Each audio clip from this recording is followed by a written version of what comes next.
How to manage your Upwork contracts. First of all, open your browser and log into your Upwork account. Next, click on Deliver Work from the top menu.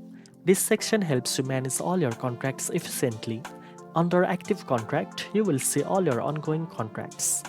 Here you can view contract details, communicate with clients, track milestones, and submit work directly.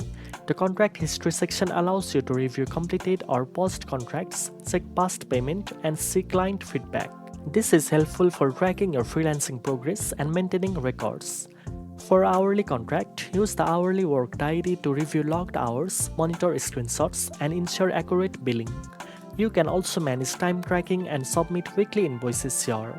By using Deliver Work, you can submit deliverables, manage milestones, track progress, and communicate with clients all in one place, keeping your freelancing workflow organized and professional. Now you know how to manage your Upwork contracts.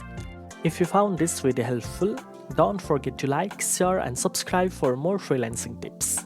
Thanks for watching, and I'll see you in the next one.